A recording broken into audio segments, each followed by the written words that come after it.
എടാ കാമപ്രാന്ത കാമപിശാശേ, നീ ഇത്രയും വലിയ ചെറ്റത്തരമാണല്ലേ ആ പാവം പിടിച്ച് പെങ്കച്ചിനോട് ചെയ്ത്. അതുകൊണ്ടാണല്ലേ അവളെ നിന്നെ തിരിഞ്ഞു പോലും നോക്കാതെ. നിനക്ക് അത് തന്നെ വേണോടാ തെണ്ടി.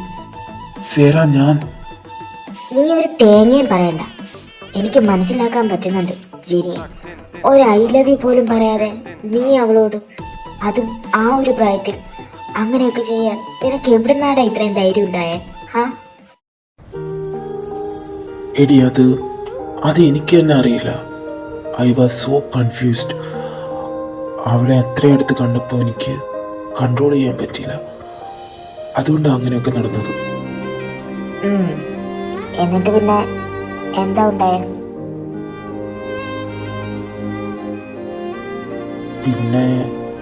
പിന്നെ ഞാൻ ഒരുപാട് പ്രാവശ്യം ജിനിയെ കാണാൻ ശ്രമിച്ചു.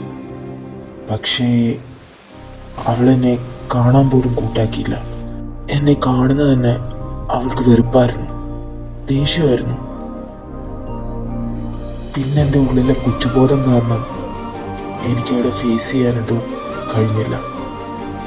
അങ്ങനെ ദിവസങ്ങൾ കടന്നു പോയിക്കൊണ്ടേയിരുന്നു. പരസ്പരം മിണ്ടാതെ ഇരിക്കുമ്പോഴും അവളെ ദൂരത്ത് നിന്നെങ്കിലും ഒന്ന് കാണാൻ കഴിയുന്നത് എനിക്ക് വളരെ ആശ്വാസമായിരുന്നു. അങ്ങനെ ഇരിക്കുമ്പോഴാണ് ജെനിയുടെ വല്യമ്മച്ചി ഇവിടേക്ക് വരുന്നതും ജെനിയെ അവരുടെ കൂടെ അവരെ നാട്ടിലേക്ക് കൂട്ടിക്കൊണ്ടുപോകുന്നതും. അതോടുകൂടെ എൻ്റെ എല്ലാ പ്രതീക്ഷയും നഷ്ടമായി. എനിക്ക് എന്ത് ചെയ്യണമെന്ന് പോലും അറിയില്ലായിരുന്നു. എൻ്റെ അടുത്ത് നിന്ന് ഒരു 5 മിനിറ്റ് പോലും മാറി നിൽക്കാൻ ആഗ്രഹിക്കാത്ത ജെനി അവിടേക്ക് പോകാൻ സമ്മതിച്ചതിൻ്റെ റീസൺ ഞാൻ മാത്രമാണെന്നുള്ള തിരിച്ചറിവ് എന്നെ ഒരുപാട് തളർത്തി. ജെനി അവിടേക്ക് പോയി കഴിഞ്ഞ് പിന്നെ ഒരിക്കൽ പോലും ഇങ്ങോട്ട് വന്നിട്ടില്ല.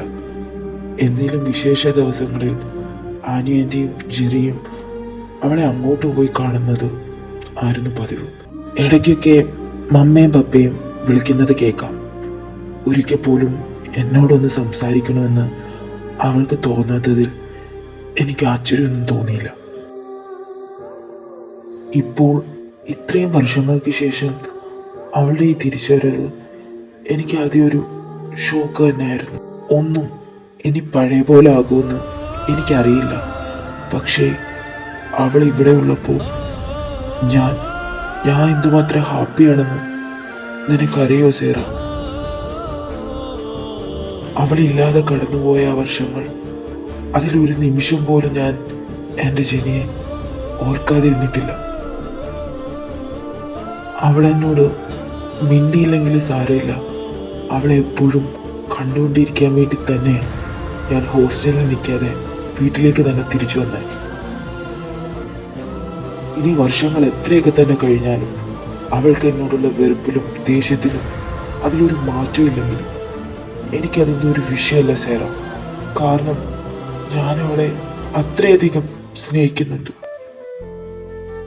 14-ാം വയസ്സിൽ തോന്നിയ പ്രണയത്തിന് വർഷങ്ങൾ ഇത്രയും കഴിഞ്ഞിട്ടും ഒരു മാറ്റം ഉണ്ടായിട്ടില്ല. ഇനി അത് ഉണ്ടാകാനും പോണില്ല.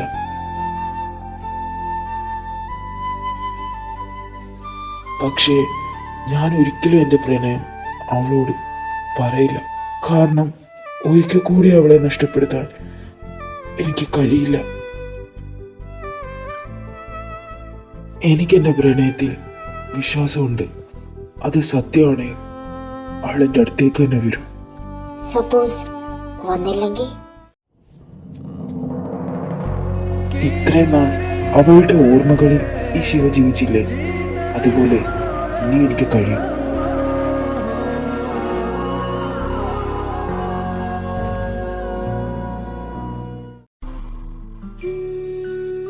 എനിക്ക് നിന്നെ മനസ്സിലാകുന്നുണ്ട് ചിത്തു. നീ എന്തുമാത്രം ശനിയെ സ്നേഹിക്കുന്നുണ്ടെന്നും മിസ് ചെയ്യുന്നുണ്ടെന്നും. നീ ഇപ്പോഴും അവളോട് ചെയ്തു പോയ ആ തെറ്റിൻ്റെ കുറ്റബോധം പേരെയാണ് ജീവിക്കുന്നതെന്നും അവൾ അടുത്തുണ്ടായിട്ടും നിനക്ക് അവളോടൊന്നും മിണ്ടാൻ പോലും കഴിയാതെ കഷ്ടപ്പെടുന്നുണ്ടെന്നും എനിക്കറിയാം. എനിക്ക് നിന്നെ ഇങ്ങനെ കാണാൻ കഴിയുന്നില്ല ചിത്തു. അതുകൊണ്ട് ഇതെങ്ങനെ സോൾവ് ഔട്ട് ചെയ്യണമെന്ന് എനിക്കറിയാം.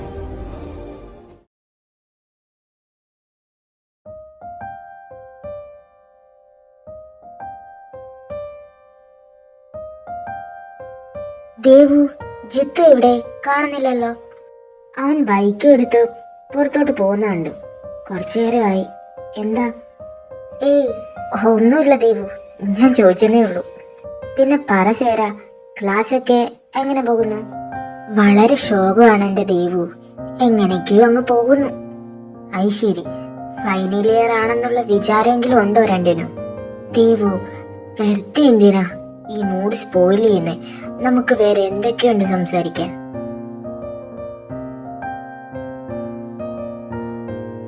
അല്ല സേര, റേച്ചൽ അവള് വിളിച്ചായിരുന്നോ നിന്നെ?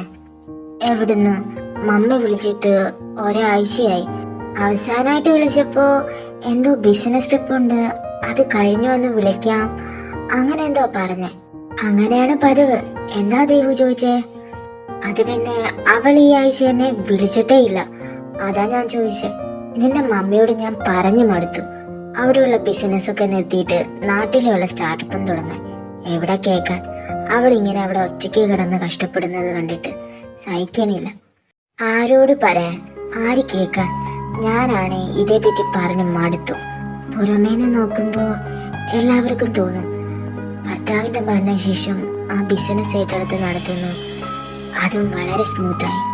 പക്ഷേ അതിന് പിന്നിൽ മമ്മിയുടെ എന്തുമാത്രം സ്ട്രഗിൾസും കഷ്ടപ്പാടും ഉണ്ടെന്ന് ആർക്കും അറിയില്ല Devu. She is very strong. അല്ലായിരുന്നെങ്കിൽ ഇങ്ങനെയൊന്നും കഴിയില്ലായിരുന്നു. എത്രയൊക്കെ തിരക്കായാലും എൻ്റെ ഹാപ്പിനെസ് അത് കഴിഞ്ഞേ ഉള്ളൂ മമ്മിക്ക് എന്തു. അതുകൊണ്ടാണല്ലോ എനിക്ക് നാട്ടിൽ തന്നെ ഡിഗ്രി ചെയ്യണമെന്ന് പറഞ്ഞപ്പോൾ കുറച്ച് വിഷമിച്ചിട്ടാണേലും എൻ്റെ മമ്മയുടെ ബെസ്റ്റ് ഫ്രണ്ടായ എൻ്റെ ദേവുവിൻ്റെ അടുത്തേക്ക് വിട്ടത്. അവളൊരു പാവ മോളെ. അവൾ ഒരുപാട് കഷ്ടപ്പെട്ട നിങ്ങളുടെ കമ്പനി ഇപ്പം ഈ കാണുന്ന പൊസിഷനിലേക്ക് എത്തിച്ച്. അതിനെപ്പറ്റിയൊക്കെ ഓർക്കുമ്പോൾ എനിക്ക് അവളോട് അഭിമാനമാണ് തോന്നുന്നത്.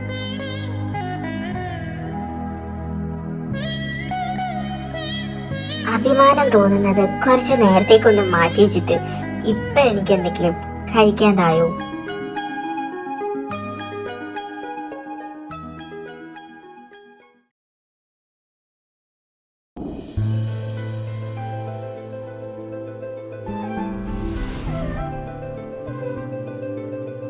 ഇതെന്നാ ദേവു, ഞായറാഴ്ച ഉണ്ടോ സീരിയല്?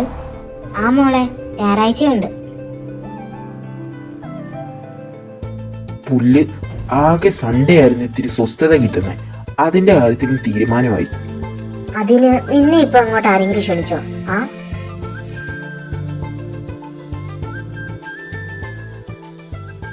കിട്ടിയല്ലോ, ആ സൈഡിലോട്ട് മാറിയിരുന്നു.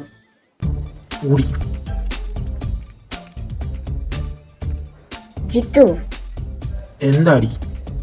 നമുക്കൊരു സിനിമയ്ക്ക് പോയാലോടാ? കുറെ ആയില്ലേ പോയിട്ട്. പ്ലീസ്.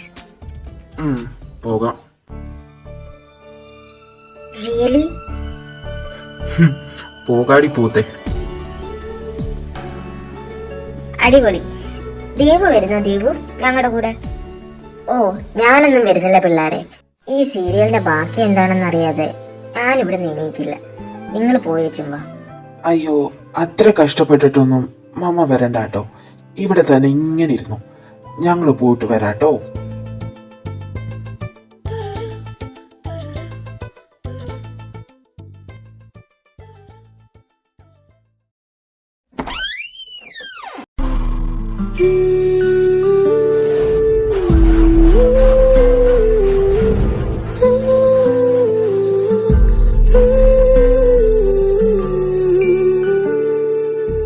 ആഹാ, ഇതാര്?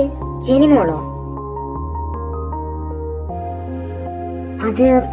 അത് പിന്നെ ദേവു, മമ്മ ഈ മീനച്ചാറ് ദേവുവിന് തരാൻ പറഞ്ഞു. ആനി ഇത് ഇത്ര പെട്ടെന്ന് ഉണ്ടാക്കിയോ? നാളത്തേക്ക് ഉണ്ടാക്കുന്നുള്ളെന്ന് പറഞ്ഞായിരുന്നല്ലോ. അതൊക്കെ വെറുതെ പറയണല്ലേ ദേവു. മമ്മയ്ക്ക് എപ്പോഴും എന്തേലും പണി ചെയ്തോണ്ടിരിക്കണം. അപ്പൊ പിന്നെ നാളെ എന്നൊക്കെ പറയുന്ന വെറുതെയാണെന്നേ. അതേന്നേ, എത്ര പണിയെടുത്താലും ഒരു മടുപ്പില്ലാത്ത ഒരുത്തി. മോളിരിക്കെ, ഞാൻ ഇത് കൊണ്ട് വെച്ചിട്ട് ചായ എടുക്കാം.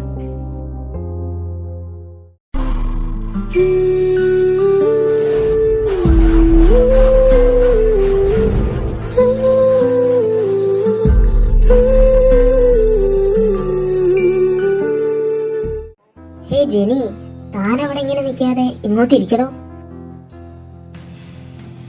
സേരേച്ചി എപ്പോ വന്നു? ഞാൻ വെള്ളിയാഴ്ചത്തെ ക്ലാസ് കഴിഞ്ഞ് ജിത്തുവിന്റെ കൂടെ പോണു.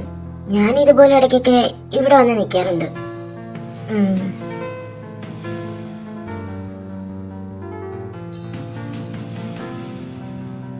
പിന്നെ എന്തൊക്കെ ഉണ്ടോ? എങ്ങനെ പോകുന്നു കോളേജ് ലൈഫൊക്കെ? നല്ല ബോറിംഗ് ആണ് ചേച്ചി. അസൈൻമെന്റ്സ്, സെമിനാർ, എക്സാം എന്നൊക്കെ പറഞ്ഞ് പോകുന്നു. പോട്ടെ, സാരമില്ല, പോകെ പോകെ ശീലമായിക്കൊള്ളും.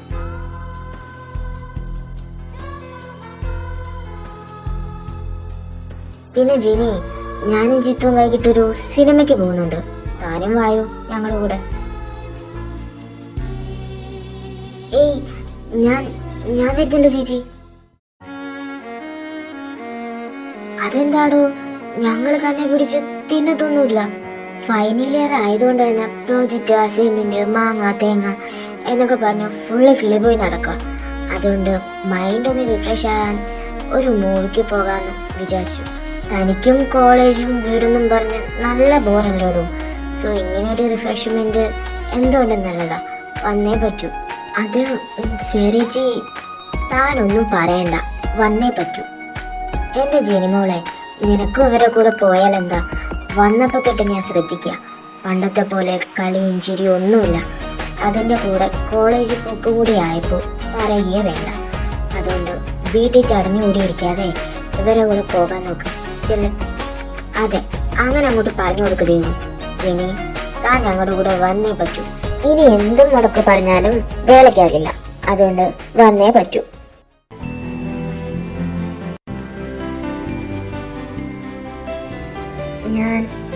ഞാൻ വരാം.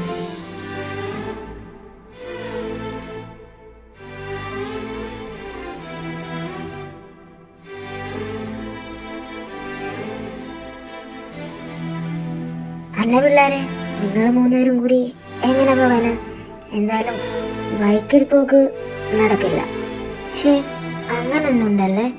അത് കുഴപ്പമില്ല, ജെറിക്ക് ഓഫല്ലേ. ഞാൻ അവനോട് ചോദിച്ചിട്ട് അവന്റെ കാർ എടുത്തോളാം. ആ, അത് ശരിയാ. എങ്കിൽ പിന്നെ അങ്ങനെ മതി.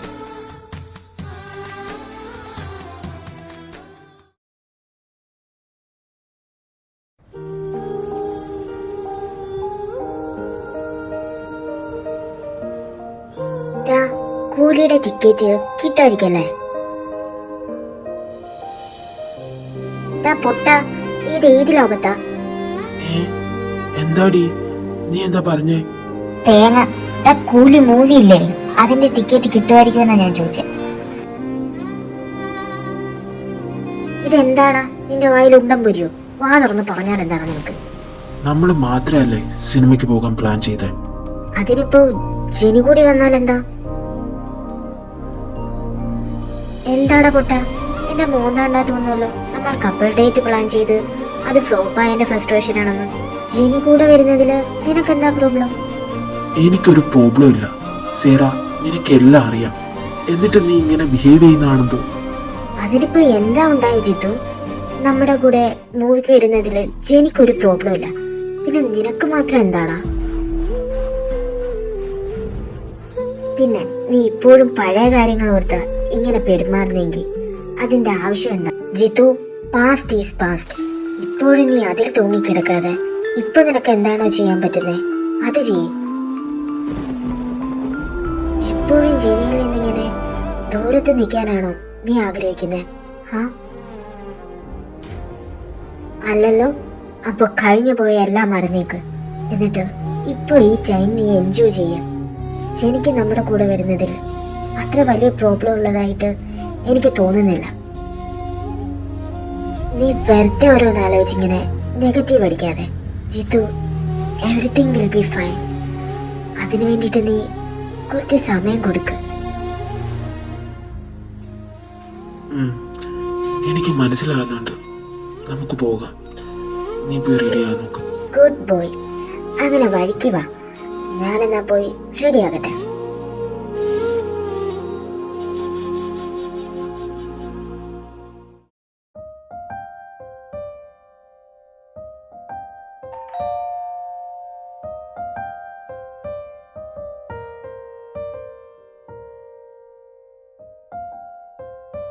ആഹാ, നിങ്ങളായിരുന്നോ?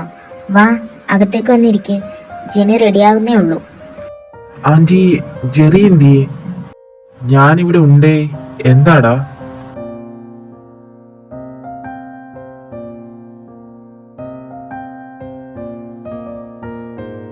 അത് പിന്നെ കാറൊന്ന് വേണമായിരുന്നടാ.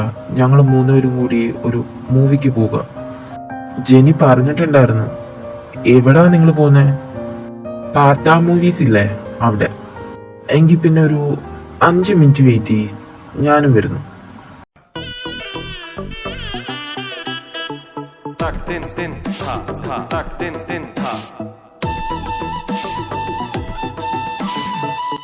ജിത്തു, ഈ കാലനെ കൊണ്ടുപോണ്ട, ഞാൻ വരില്ല. നിന്നെ ഞാൻ നിർബന്ധിക്കുന്നില്ല, വേണേ വന്നാ മതി. ചെറ്റ. എന്റെ കർത്താവേ, ഈ മാരണത്തിനെ സഹിക്കാനുള്ള ക്ഷമ തരണേ.